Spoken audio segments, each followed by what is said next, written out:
고린도 후서로 이제 넘어오면서 어떤 면에서는 본격적으로 고린도 교회의 문제들을 어떻게 보면 고린도 전서에서는 너희가 좀 이런 문제들이 있다라고 말을 했다면 고린도 후서에서는 약간 그런 문제들을 해결해 나가려고 하고 있어요. 그러는 과정 중에서 바울이 어떻게 보면 자신의 어떤 감정도 좀 드러내고 고린도 교인들의 상태도 좀 이해를 하면서 지금 왜 이런 편지를 고린도전서에는 앞서서 보냈고 또 다시 이런 편지를 너희들에게 보냈는지에 대해서 지금 바울이 설명을 하고 있습니다. 그런 차원에서 이 2장이지만 오늘 본문을 보시면서도 바울의 그 의도 그리고 하나님이 바울을 통해서 보내시고자 하는 알려주시고자 하는 그 뜻이 무엇인가에 대해서 살펴볼 수 있습니다. 본문의 내용으로 좀 들어가서 우리 좀 자세히 살펴보도록 하겠습니다. 2장 1절 말씀을 보시면 내가 다시 근심으로 너희에게 나아가지 않기로 스스로 결단하였노니 이거는 여러 가지 의미가 담겨져 있습니다. 우리가 계속 말씀드렸던 것처럼 바울이 고린도 지역에 가기도 했었지만 환영을 받지는 못했었다라고 그러니까 환영을 아예 못 받은 건 아니죠. 그러니까 바울의 말을 듣는 사람들도 일부 있었고 또 바울의 말을 아주 좀 강하게 거절하는 사람들도 있었어요. 그러다 보니까 바울의 말이 100% 이렇게 다 고린도 교회에 잘 받아들여지지 않았기 때문에 여전히 고린도 교회는 많은 문제들 바울의 입장에서는 근심거리들을 갖고 있는 거예요. 어떻게 해야 저 고린도 교인들이 알아들을 수 있을까? 어떻게 해야 그 자기네들의 잘못을 고칠 수 있을까? 이런 근심을 가지고 있었다라는 거죠. 그래서 본인이 직접 가든지 아니면 편지든지 간에 우리가 고린도전서를 쭉 봐서 알지만 어떨 때는 때로는 아주 강하게 좀 이렇게 권면을 하고 책망을 하는 경우도 있었다라는 거죠. 그러다 보니까 아무래도 듣는 입장에서는 또 그게 기분이 나쁠 수도 있다는 거죠. 그러니까 바울도 마음에 어떤 근심이 쌓일 수도 있고 그런 차원에서 바울이 오늘 이 고린도 후서 이제 이 초반부에서는 한편으로는 고린도 교인들을 좀 뭐라 그럴까요? 달래주는 거예요. 내가 너희들에게 어떻게 보면 고린도 전서를 통해서 이렇게 좀 책망하고 권면하고 했었던 거는 너희가 정말 미워서가 아니라 너희에게 근심거리를 막 던져주기 위해서가 아니라 어떤 면에서 내가 너희를 정말 사랑하기 때문에 빨리 그런 어떤 잘못으로부터 벗어나오는 것이 누구를 잘 섬기는데 하나님을 잘 섬기고 예수 그리스도를 잘 섬기는 데 있어서 중요한 문제이기 때문에 그렇게 좀 강하게 표현을 했을 뿐이지 내가 너희를 절대 미워하지 않는다라고 하는 그런 표현입니다. 그런 차원에서 여기서 어떤 면에서 내가 다시 근심으로 너희에게 나아가지 않겠다라고 하는 것은 칼빈도 그렇고 이제 여러 신학자들이 이 부분을 해석하면서 그렇게 좀 아주 강한 표현을 쓰지 않겠다 이렇게 해석하는 경우도 있고 또 하나는 그렇게 너희가 내 의도를 알았으니까 내가 지금 너에게 보내는 편지를 너무 이렇게 근심으로 받아들이지 말고 정말 그 상태를 잘 확인하고 하나님의 뜻이 무엇인가를 깨달았으면 좋겠다. 그래서 서로 이제 지금은 편지로 만나지만 나중에 이제 얼굴을 보고 만났을 때 서로 근심을 가진 자로 만나는 것이 아니라 예수 그리스도의 사랑 안에서 하나님의 사랑 안에서 만나는 모습이 있었으면 좋겠다라고 지금 바울이 편지를 쓰고 있는 거죠. 그래서 우리가 어떤 겉면을 듣거나 했을 때 그게 그냥 근심으로만 남아 있으면 나에게도 유익이 되질 않는 거예요.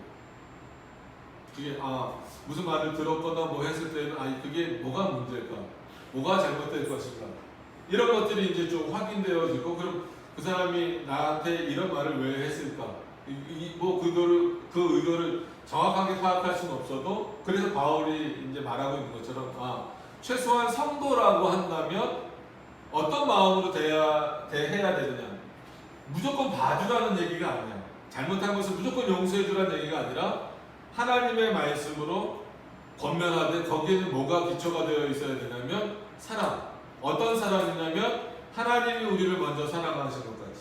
그래서 그의 아들을 보내셔서 우리를 위해서 대속의 죽음을 이루셨잖아요. 그런 사랑의 마음을 가지고 대하라는 거예요. 그러니까 사람에게는 선입견이 있을 수도 있죠. 저 사람은 분명히 뭔가 잘못하고 있는데 틀린 부분이 있는데 그러면 사랑의 실망의 감정보다는 어떤 감정입니까? 걱정스러움 아니면은 뭐 좀 화가 나거나 내가 직접적으로 피해를 입었으면 뭐 보기 싫거나 뭐 정말 뭐 복수하고 싶거나 이런 마음들이 생기잖아요. 그럴 때라도 최소한 그리스도인이라고 하고 또 정말 한 뭐라 그럴까요? 믿음의 공동체 안에서 모여 있다면 거기에 핵심은 질투라든지 어떤 복수라든지 이런 것이 중심이 되는 것이 아니라 하나님의 사랑이 중심이 되어야 된다는 거예요. 그래서 8절에도 막 그렇게 이제 오늘 말씀으로 마지막 절이죠. 그래서 그렇게 마무리하잖아요. 그러므로 너희를 권하노니 사랑을 저희에게 나타내. 결코 쉬운 문제가 아니에요. 우리가 정말 사랑하는 사람에게 사랑을 나타내는 건 그렇게 쉬운 문제가 아니라 어려운 문제가 아닙니다. 그죠? 사랑하는데 뭐 내 자녀를 사랑하고 내 부모를 사랑하고 내 형제들을 사랑하는 거, 이건 뭐 당연한 거잖아요. 근데 어떨 때는 부모 형제가 아니라도 뭐 친구가 아니라도 사이가 틀어졌어요. 정말 뭐 특히나 상대방이 잘못했어요. 그랬을 때 이 바울의 표현대로 그럼에도 불구하고 사랑으로 대해라, 사랑으로 표현해라. 이것은 그렇게 쉬운 문제가 아니라는 거예요. 그래서 그럼 바울이 어떻게 그렇게 했을까라고 했을 때 바울도 어떤 근심이 있었을까요? 그러니까 두 가지인 거죠. 왜 이 말을 듣지 못할까? 왜 고린도 교인들이 지금 내가 전하는 이 말을 듣지 못할까? 거기서 그 말을 듣고 빨리 그 잘못된 부분들에서 고쳐 나와야 돼요. 두 가지는, 두 번째는 뭐겠어요? 여전히 자신의 말을 듣지 않고 자신을 향하여서 비난하는 사람들에게 있어서 바울도 근심입니다. 기분이 좋지는 않겠지. 그리고 그것을 듣는 고린도 교인들도 마음이 좋지 않을 것이다라는 그 마음을 동시에 바울은 느끼고 있던 겁니다. 그래서 2절에 이렇게 말하잖아요. 내가 너희를 근심하게 하면, 이렇게 잘 이해를 하셔야 됩니다. 내가 너희를 근심하게 하면 이 내용이 뭐냐면 너희가 내가 쓴 글이나 내가 한 말을 갖고 깨닫지 못하고 그냥 근심만 하고 있다면 나의 근심하게 한 자밖에 나를 기쁘게 하는 자가 누구냐. 이건 뭐냐면 너희가 내 편지를 보고, 저기 고린도 전후서겠죠? 그 편지의 내용을 보고 너희가 근심만 하고 있다면 내 뜻을 깨닫지 못하고, 그러니까 하나님의 뜻이잖아요. 하나님의 뜻을 지금 바울이 대신 전하고 있는 건데 그것을 깨닫지 못하고 너희가 근심하고 나를 만약에 미워한다면 누구에게만 기쁨이 되겠느냐? 원래 내 말을 듣지 않고 나를 미워하는 자들만 기뻐하지 않겠느냐? 그러면 전하고 있는 바울이나 듣고 있는 너희 고린도 교회나 서로 근심만 하고 있는 거 아니냐? 정말 기뻐하는 자는 누구냐? 오히려 믿지 않는 자들, 원래 나를 비방했던 자들, 그리고 원래 너희를 비방했던 자들만 기뻐하지 않겠느냐.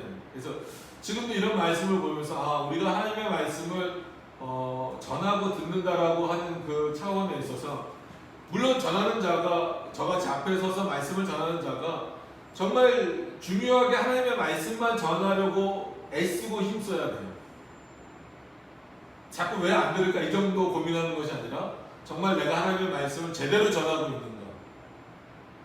그리고 성도들은 그 말씀을 듣고 이건 뭐 나에게 뭐 표적 설교하는 거야, 아니면 나에게 하는 거야, 이런 차원이 아니라 그거를 듣고 하나님의 말씀으로 깨닫고 하나님 앞에 우리가 어떻게 살 것인가, 하나님의 뜻이 무엇인가를 서로 깨닫는 그런 어떤 차원에서의 연합이 중요한 거죠. 왜냐면 늘 말씀드리지만 우리가 예배를 드린다라고 했을 때에는 여러분만 드리는 게 아니라 저도 예배를 드리는 거잖아요. 설교를 한다라고 했을 때는 우린 보여지기에는 제가 말씀을 전하고 여러분들은 듣고 계시니까 마치 저는 전하는 자, 여러분들은 듣는 자, 이런 식으로 구별을 하게 되지만 하나님 앞에서는 이 말씀조차도 제가 하고 있지만 말씀의 이 설교의 대상은 저도 설교의 대상이 되는 거예요. 저도 이 말씀을 듣고 제가 하는 설교를 스스로 듣고 깨닫고 확인할 수 있어야 되는 거예요. 그래서 하나님의 말씀이 살아있다라고 하는 그 의미가 있는 것이고, 서로 그 말씀 안에서 교제가 나눠져야 된다는 것은 서로 근심하는 내용이 아니라 서로가 때로는 뭐 앞에서 강하게 성도들을 권면할 때도 있죠. 그때는 목사님이 우리를 미워하나 싫어하나 그것이 아니라 거기에는 하나님의 사랑이 기초가 되어져 있다는 것.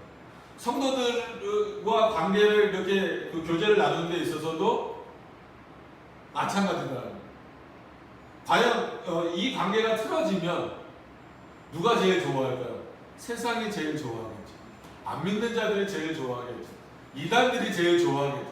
교회가 무너지는 방식이 그거잖아요. 서로를 근심케 하는 거. 서로를 비방하는 거. 그러니까 바울이 딱 어떻게 보면 이 한 절에서 굉장히 핵심적인 내용을 하고 있는, 왜 하나님의 말씀을 전하고 또 받는 우리가 서로 근심해야 되는 거예요? 그럼 누가 기뻐하겠느냐? 뻔하죠. 다른 사람, 믿지 않는 자들만 기뻐. 그거 뭐 쟤네들 봐봐. 서로 뭐 하나님 믿고 예수님 믿는다면서 뭐 결국은 서로 신뢰하지도 못하고 믿지도 못하고 그 뭐 하는 게 똑같네. 뭐 이렇게 돼버리죠. 그래서 바울이 그러면 안 된다라는 표현을 쓰는 겁니다. 그래서 3절에 내가 이같이 쓴 것은 내가 갈 때, 이제 나중에 언젠가는 고린도 이제 지역으로 갈 건데, 갈 때 마땅히 나를 기쁘게 할 자로부터. 그럼 바울이 고린도 교회에 가면 바울을 기쁘게 할 자는 누구여야 돼? 고린도 교인들이어야 되잖아요. 그 기쁨의 교제가 나눠져야 되잖아요.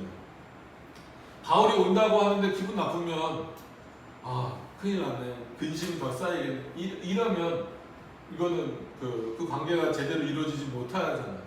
그렇기 때문에 바울이 고린도 교회에 가는 이유는 뭡니까? 고린도 교인들 때문에 가는 거잖아요.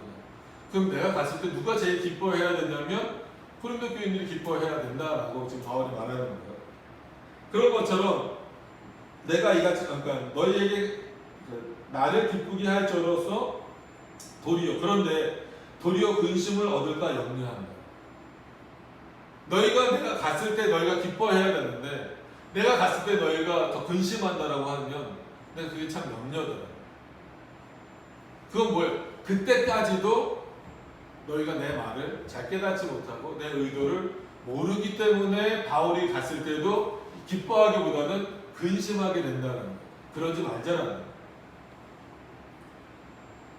도리어 근심을 얻을까 염려하며 또 너희 무리를 대하여 나의 기쁨이 너희의 무리의 기쁨인 줄을 확신한다. 지금 바울이 뭐라고 말하냐면 나는 어떤 마음이냐면 너희가 기쁘기를 원한다. 누구 안에서? 그냥 세상적인 즐거움과 기쁨이 아니라 그리스도 안에서, 하나님 안에서, 말씀 안에서 너희가 기쁘기를 원한다. 그럼 너희가 거기서 기쁘다라고 하면, 말씀 안에서 기쁘다라고 하면 나는 어떻든지 상관없이 나도 기쁘다라고 합니다. 이게 어떻게 보면 말씀 전하는 자의 모습인 거죠. 그런 면에서 목사는 성도들 때문에 기쁘기도 하고 성도들 때문에 슬프기도 해야 됩니다. 뭐 각자의 삶이 또 있기는 하지만 그 결코 쉬운 문제는 아닙니다. 그러니까 바울이 이런 감정적인 어떤 표현을 드러내는 것은 그만큼 말씀을 전하는 것이 얼마나 중요한 것인지, 그리고 지금 고린도 교인들을 향해서 바울이 이 정도 생각하고 있다면 하나님은 너희를 향해서 얼마나 사랑하시겠느냐 이거예요. 그러니까 단순히 우리가 이런 말씀들을 보면서 생각할 때 바울이 참 고린도 교회를 사랑하네, 거기서만 머무르시면 안 된다는 거예요. 바울도 어쨌거나 바울도 연약한 인간입니다. 부족한 인간이에요. 늘 말씀드리지만 바울과 같은 위대한 신앙의 선배들도 누구를 통해서 구원받아요? 예수 그리스도를 통해서 구원받고 늘 그리스도의 은혜가 필요한 자란 말이에요. 그럼에도 불구하고 바울은 자기를 미워하는 자들이 있어도, 자기를 근심케 하는 자들이 있어도 고린도 교회를 향하여서 뭐라 그래요? 너희가 기쁘면 나도 기쁘다. 그러면 바울도 그런 마음을 가지고 있는데 창세전에 너희를 택하신 하나님은 어떠시겠는가? 마찬가지로 저도 여러분들 사랑합니다. 그리스도 안에서. 근데 제가 여러분들을 사랑하는 것과는 비교할 수 없이 누구의 사랑이 더 크다라는 거예요. 하나님이 여러분들을 사랑하시는 그 사랑이 크다라는 거예요.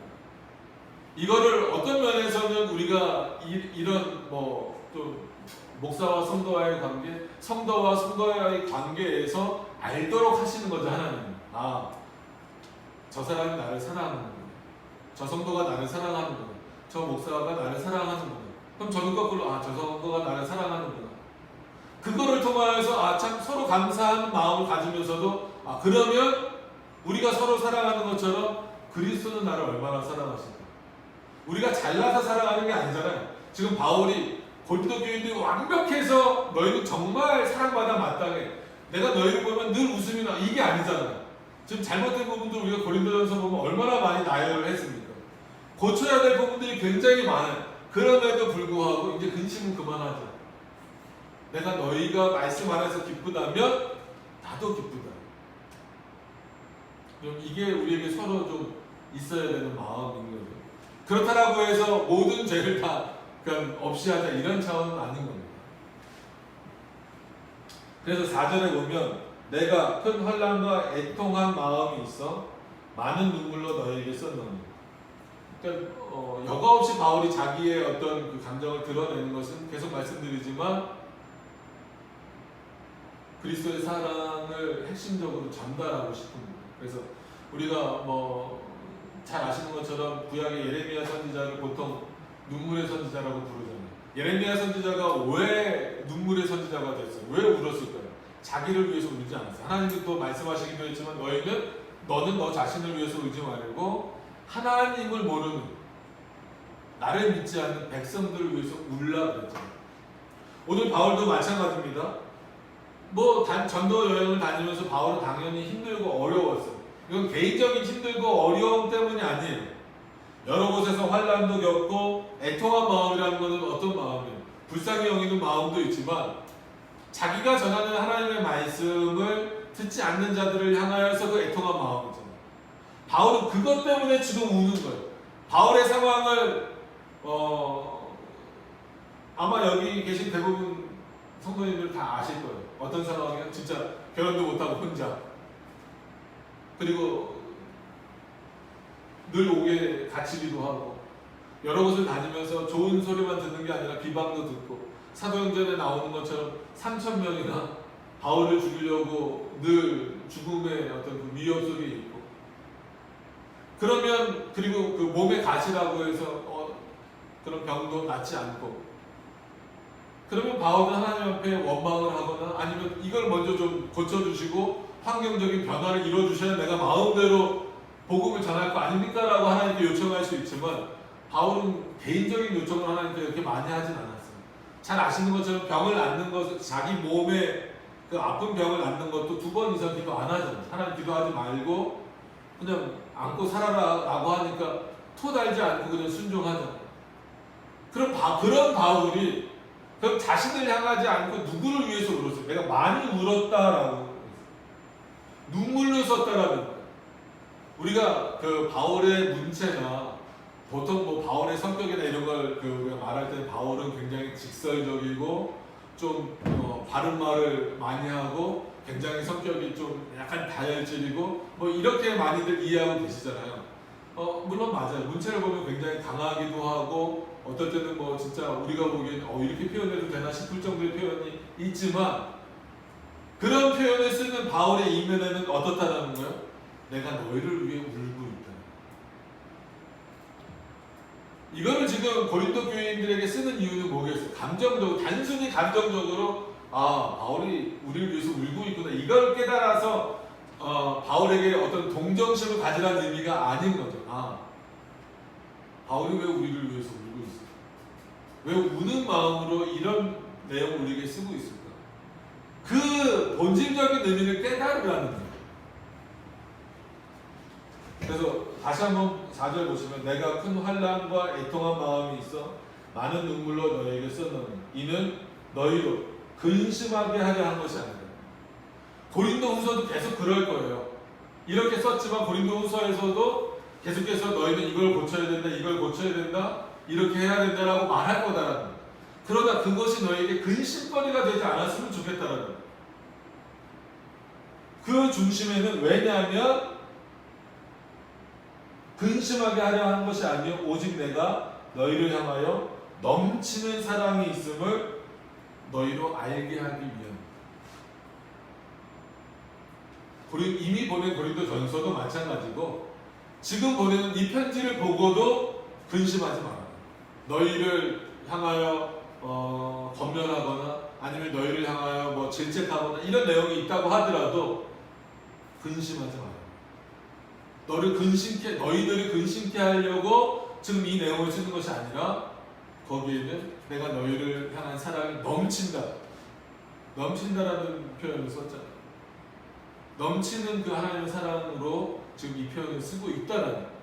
그러니까 근심하지 말고 하나님의 뜻으로 잘 받아들여서 정말 고린도 교회가 하나님이 보시는 아름다운 교회로 변화되고 더 성장해 갔으면 좋겠다라는 그 바울의 의도가 담겨져 있는 거예요. 그래서 이런 내용들은 단순히 목회자뿐만이 아니라 성도에게도 함께 있어요. 그래서 그런 말을 이제 저희도 가끔 합니다. 목사님들끼리 모여서 목사는 늘 슬프고 늘 기뻐야 된다고요. 어떤 의미인지 아시겠어요? 물론 늘 슬픈 일은 좀 없어야 되겠지만 성도가 적건 많건 간에 성도들이 다 기쁠 수는 없잖아. 그럼 성도들 중에 한마디로 슬픔을 당한 경우도 있고 어떤 때는 어떤 성도는 동시에 이 성도는 슬픔을 당한 경우도 있고 이 성도는 기쁨 가운데 있을 수도 있잖아. 그럼 목사는 이 성도를 대할 때는 기쁨으로 대하고 이 슬픔을 당한 성도를 대할 때는 슬픔으로 대하는 위로의 말로 대하고 또 어떤 성도가 하나님의 말씀으로부터 벗어난다고 한다면 그를 향해서는 권면해야죠. 정말 또 때로는 질책할 수 있어야죠. 그러나 그 마음에는 뭐가 있어야 되는 거예요? 사랑이 있어야 되는 거예요. 그리고 또 그 어떤 성도가 하나님의 말씀으로 잘 살고 있다면 그냥 기뻐하는 감정, 좋아하는 이런 것이 아니라 정말 진심으로 기뻐해주는, 그리스도 안에서 기뻐해주는 그런 마음이 동시에 있어야 되는 거예요. 그럼 이거는 앞에서 목사만 그래야 되느냐? 그것이 아니라 성도의 교제, 우리가 그리스도 안에서 성도가 하나 되고 연합된다라고 했을 때에도 마찬가지예요. 우리가 나 혼자 하나님 앞에 1대1의 관계입니다. 그죠? 구원도 그렇고 신앙생활이 그렇긴 하지만 이런 공교회로 모였을 때에는 우리가 함께 서로를 위해서 기도하는 이유가 그거잖아요. 때로는 연약한 성도들을 위해서 기도할 때는 마치 같은 그 연약함에 처하는 그 애통하는 마음으로 기도해 줄 수 있고 위로해 주고 권면해 줄 수 있고 누가 정말 하나님 안에서 은혜를 받고 복을 누리고 있다면 같이 기뻐해 주고 뭐 사돈이 땅 사면 배 아프다 이런 걸로 가는 게 아니에요. 아니면 비교해서 저 사람은 왜 저렇게 잘 되고 나는 안 되는 이게 아니라 잘 되면 같이 축복해 주고 감사해 주고 정말 힘들고 어려우면 같이 마치 그 상황에 처한 것처럼 그를 이끌어주고 어떻게 보면 지금 바울이 그런 모습입니다. 분명히 고린도 교회는 좀 부족하잖아. 연약하잖아. 그렇기 때문에 그 근심에만 빠져있지 말라는 신앙적으로 그냥 근심에만 빠져있지 말고 빨리 회복되게 말하는 내가 그 모습을 보면 정말 기쁠 것이다. 내가 내 환경과 상관없이 난 정말 기쁠 것이다. 그래서 앞으로도 여전히 고린도 교회에게 여러 가지 권면의 내용을 쓰겠지만 그것 때문에 슬퍼하거나 근심을 갖지 말고 오히려 거기에 하나님의 사랑, 우리를 향하신 그리스도의 사랑이 담겨져 있음을 확인했으면 좋겠다. 이게 멀리 떨어져 있잖아요. 아직은 멀리 떨어져 있는 상태잖아요. 그럼에도 불구하고 편지 하나만으로도 이렇게 믿음의 교제를 나눌 수 있다는 겁니다. 지금 뭐 한국교회뿐만이 아니라 교회라고 불리는 곳에서 가장 부족한 부분들이 이런 부분이 아닌가 싶어요. 어떤 개인적인 신앙을 잘 성장시키는 데 있어서는 뭐 그것도 좀 문제가 될 수 있는 상태이긴 하지만 정말 서로를 위하여서 이렇게 사랑의 마음으로 대해 가고 있는가 우리가 한번 이런 부분들을 보면서 깊이 한번 생각해 봐야 될 필요성이 있습니다. 바울이 이렇게 하는 그 의미가 있어요. 누가 보더라도 잘 아시는 거지만 전도 여행을 떠날 때 그 마가가 좀 연약한 모습을 보였다라고 해서 아주 냉정하게 좀 뿌리치는 모습이 있잖아요. 안 데려간다고. 그래서 옆에서 이렇게 좀 오히려 바울에게 권면을 하는데도 아주 단호한 모습을 보였던 그런 바울인데 5절부터 넘어가서 보시면 실제 예를 들은 겁니다. 그래서 설명을 좀 드릴게요. 그럼 너희에게 근심하게 한 자가 있었을지라도 나를 근심하게 한 것이 아니요 어느 정도 너희 무리를 근심하게 한 것이니.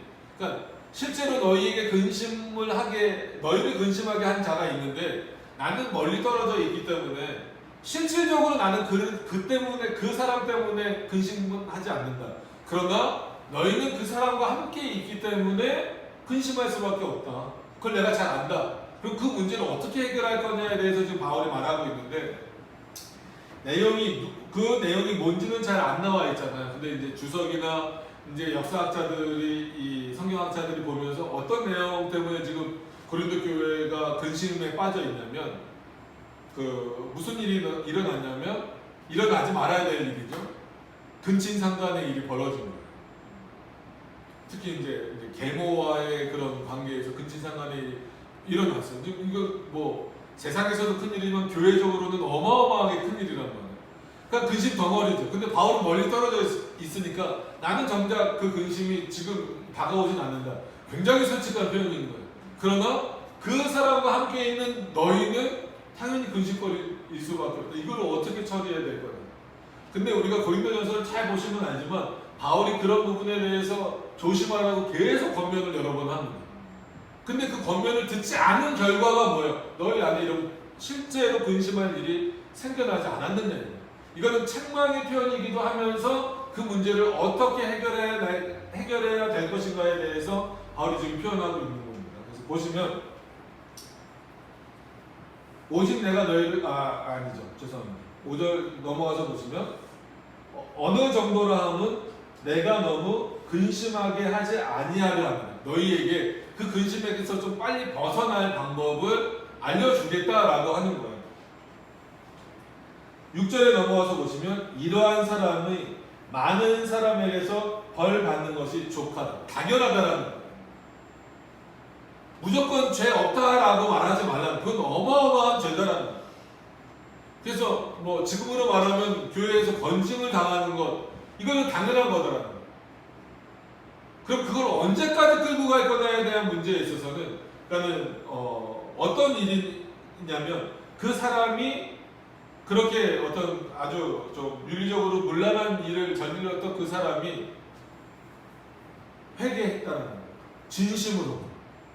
진심으로 그 일에서 다 이제 벗어나오고 회개했다는 거예요. 그러면 더 이상 그것을 근심거리로 두지 말라는 거예요. 왜냐하면 그 사람에게도 뭘 주라는 거예요? 기회를 주라는 거예요. 다시금 회복할 수 있는 하나님의 말씀으로 회복할 수 있는 기회를 주라는 거예요. 그래서 우리가 건징에 대해서 말할 때도 건징에 있어서 핵심은 뭐예요? 벌이 아니라 하나님의 사랑입니다. 그가 돌아오기를 기대하는 마음으로 다른 말씀으로 회복되기를 기대하는 마음으로 건징하는 거예요. 수찬정지도 하고 심지어 출교라 그래서 당분간 교회 못 나오게 하는 그것도 너는 지옥 갈 사람이야. 너는 아예 버림받은 사람이야. 이렇게 내어 쫓는 개념이 아니라 정말 그렇게 일정 기간 하나님의 은혜를 받는 그런 수단들을 제한함으로 인하여서 오히려 그가 자신의 죄를 깨닫고 하나님께로 돌아오고 회개한다면 실제로 그 일이 벌어진 거예요. 그러니까 일어나서는 안 될 일이 고린도 지역에서 벌어진 거예요. 고린도 교회에서 벌어진 거예요. 근친상간이라고 하는 어마어마한 죄가 일어난 거예요. 근데 그가 회개하고 돌아왔어요. 실제로. 이거 예를 드는 게 아니라 실제 그 일이 벌어진 거예요. 고린도 교회 안에서. 그럼 그랬을 때 그를 어떻게 해야 되느냐. 그럼에도 불구하고 그는 벌을 받아야 된다. 그런데 그것 때문에 너희의 근심이 길지 않았으면 좋겠다라는 건 뭐냐면 그에게서 회개하는 모습이 보였다라면 다시금 그를 받아주라는 거예요. 이게 쉬운 문제겠냐면 그러니까 교회 건징을 말할 때 이런 부분들이 핵심적으로 늘 말씀드리지만 이제 해벌이라 그러죠. 지금도 이제 어떤 사회적인 무리를 일으키거나 교회적인 무리를 일으켜서 이제 건징을 받은 분들이 어쨌거나 회개하고 이제 돌아온 모습이 있다라고 하면 교회가 해벌을 해준단 말이에요. 다시금 이제 교인들을 받아주는 일을 하는 거죠. 그랬을 때 핵심적인 내용이 이제 그리스도의 사랑인데 그걸 표현으로 하면 마치 아무 일이 없었던 것처럼 그를 받아주는 거예요. 그게 쉽습니까? 기억 속에 다 있는데. 또 어떤 경우에는 직접 그런 피해나 이런 것들을 당한 경우도 있었을 텐데, 그런데 어떻게 하는, 아무 일이 없었던 것처럼 용서하며 받아주는, 그게 그리스도의 사랑을 실천하는 거예요. 왜냐하면 그건 어디에 근거를 둔 거예요? 그리스도가 우리를 사랑하시는 거예요. 여러분, 우리가 오전 이제 설교에 앞서서 우리가 신약도 한 장 읽고 구약도 한 장 읽는데, 물론 구약 그 출애굽기에도 하나님의 사랑이 잘 표현되어 있지만, 요한복음 6장 오늘 읽은 내용 중에서도 보시면 예수 그리스도가 누구를 위해서 오시나요? 자기 백성을 위해서 오셨어요. 근데 그 백성이 자기 말을 안 믿어요. 그러면 무조건 혼내시고 화내시고 때리시고 버리시는 게 아니라, 여전히 잘 생각해 보세요. 십자가에 돌아가실 때까지 사람들이 예수 그리스도 안 믿어요. 그럼에도 불구하고 누구를 위해서 죽으시는 거예요? 자기 백성이지만 자기를 믿지 않고 여전히 자기를 비방하고 비난하는 자들을 위해서. 그래서 오병이어의 기적이 나올 때마다 늘 말씀드리지만, 오늘 6장에 딱 나왔잖아요. 저희가 나를 따라오는 것은 정말 내 말을 듣기 위해서가 아니라, 예수님 따라가니까 도시락 안 싸가도 밥 먹고 사네? 먹고 배부르기 때문에. 아주 우리의 본 모습을 냉정하게 보신 거죠. 그럼에도 불구하고 그것이 잘못된 것임을 지적하시면서도, 그렇기 때문에 난 너희들을 위해서 안 죽을 거야. 너희가 변화되고 나를 믿기 전까지는 난 너희들을 위해서 안 죽을래. 이것이 아니라 여전히 죄된 가운데 있고, 심지어 예수님에게 침을 뱉고 돌을 던지고 죽여달라고 하는 그 자들을 위하여서 돌아가십니다. 여러분, 그 사랑을 어떤 것과 비교할 수 있습니까? 어떤 면에서는 우리가 서로를 용서한다, 원수를 용서한다, 이거는요, 그리스도가 우리를 사랑하시는 것을 조금 흉내낼 뿐이에요. 그죠? 우리가 정말 나에게 피해를 준 사람, 교회에게 피해를 준 사람을 용서한다? 대단한 일처럼 보여요. 솔직히 대단합니다. 훌륭한 거예요. 그럼에도 불구하고 그리스도가 우리를 사랑하시는 것과 비교될 수 있을까요? 비교되지 않는다.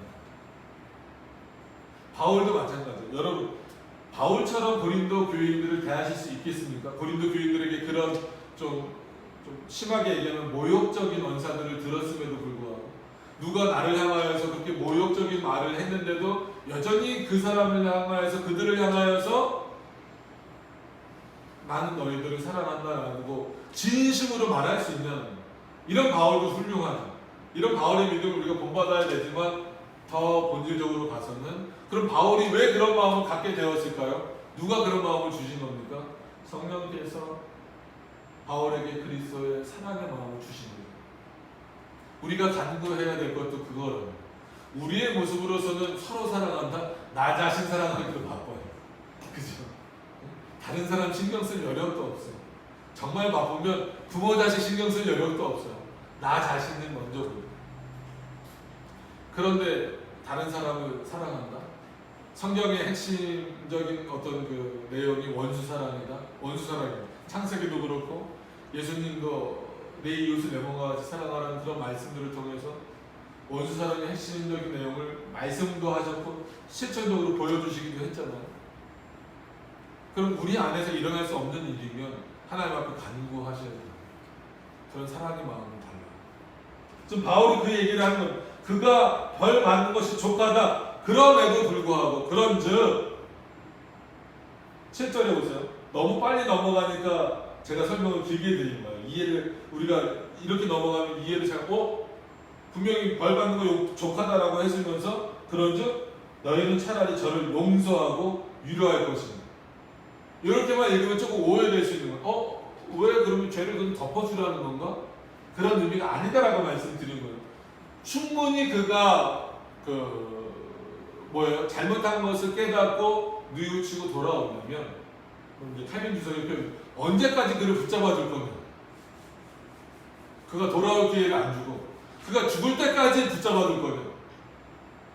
오히려 그를 빨리 주님 앞으로 돌아오게 하기 위해서는 그를 받아주는 모습이 있어야 된다. 이게 참 어렵죠. 그러니까 벌을 받은 것이 족하다. 너희가 보기에는 족하지 않을 수 있어도, 그럼 어떻게 해야 만족할 거냐? 그 사람 죽일 거냐?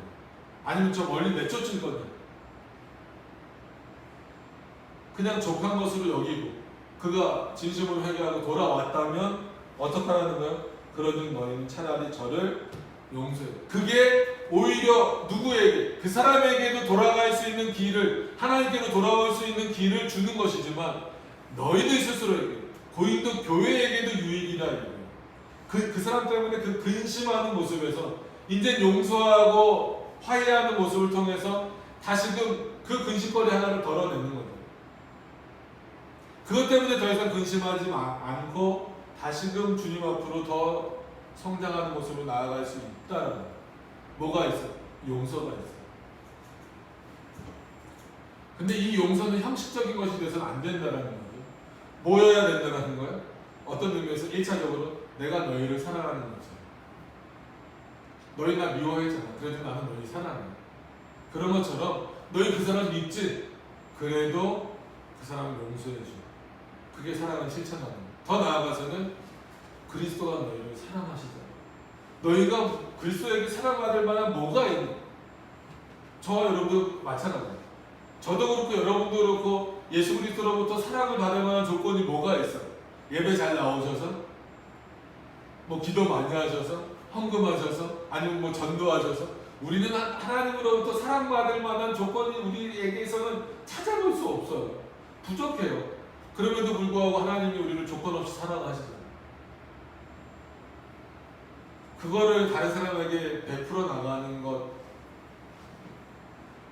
조금 좀 표현이 그렇지만 조금이라도 흉내내 보는 것, 어떻게 보면 그게 그리스도인다운 삶의 내용입니다. 그래서 저를 용서하고 위로할 것이니 저가 너무 많은 근심에 잠길까 두려워합니다. 오히려 지금 바울은 누구까지도 걱정하는 거예요. 그 잘못됐던 사람. 그 사람이 너무 근심에 쌓이지 않게.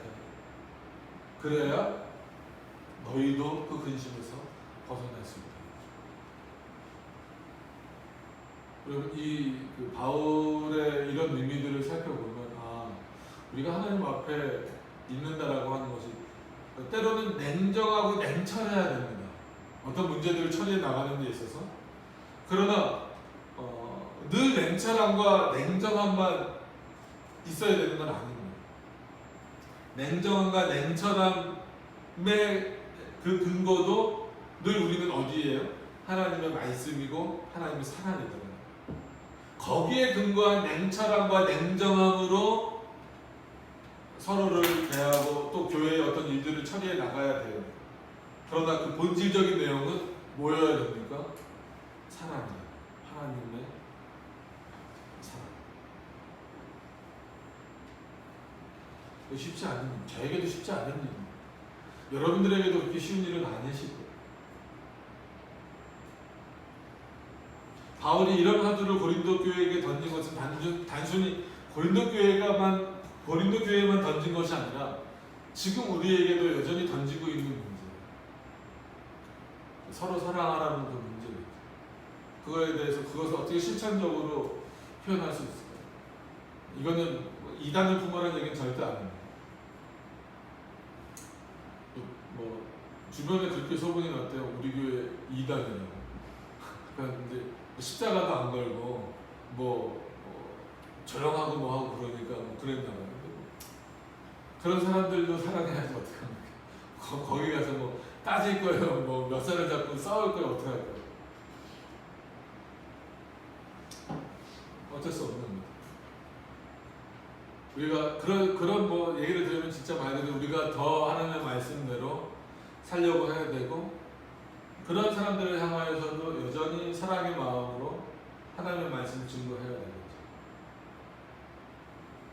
그래서 8절, 원래는 좀 11절까지 같이 보셔야 되지만 같은 주제지만 조금 다른 내용이기 때문에 오늘은 8절에서 마무리를 지으려고 합니다. 그러므로 너희를 권하노니, 바울이 너희에게 권한다. 권하지만 거의 이제 명령이나 가까운 겁니다. 그죠? 사랑을 저희에게 나타내. 그에게 나타내. 서로에게 나타내. 그래야 너희 안에 뭐가 없다? 근심이 없다. 그럼 세상 근심 다 가지고 우리가 뭘 해결할 수 있습니까? 아무것도 해결할 수 없어요.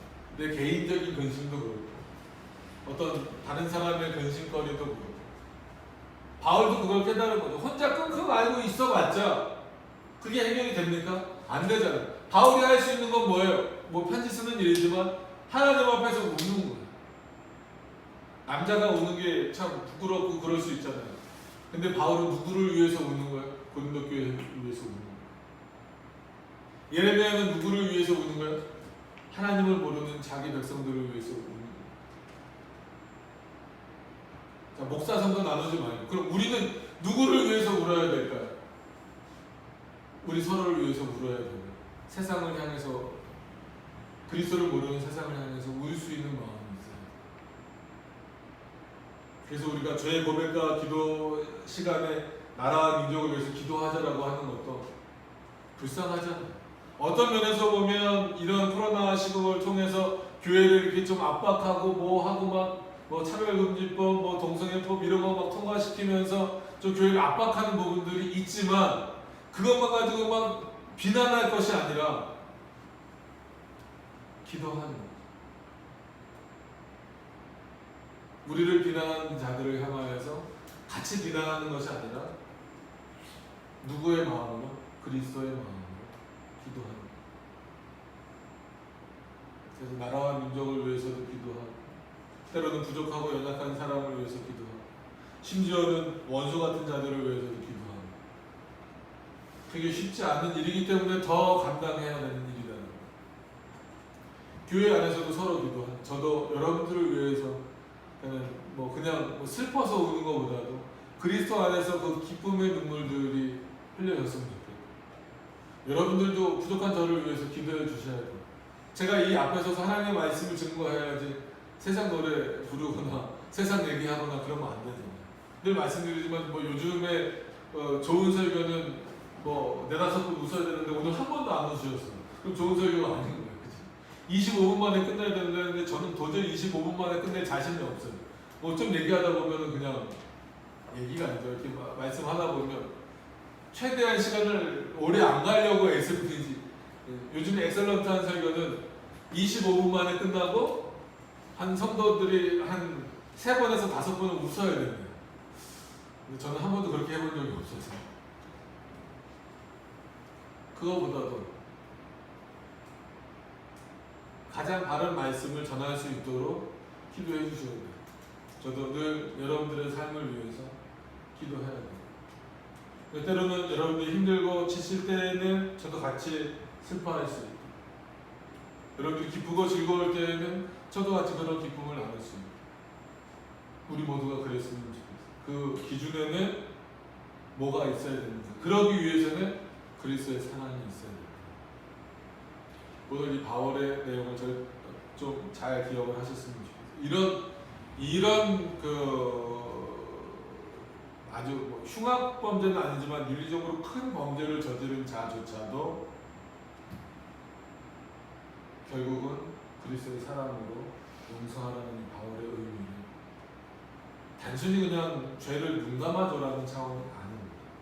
그리스도의 사랑이 어떻게 그런 자들에게도 실천적으로 나타나야 할 것인가를 보여주고 있는 거죠. 더 나아가서 하나님의 말씀을 받아들이고 안 받아들이는 자들에게 있어서도 우리는 늘 받았기 때문에 사랑하는 것이 아니고 안 받아들였어도 그에게 사랑의 마음을 전할 수 있는 그런 모습이 됐으면 좋겠습니다.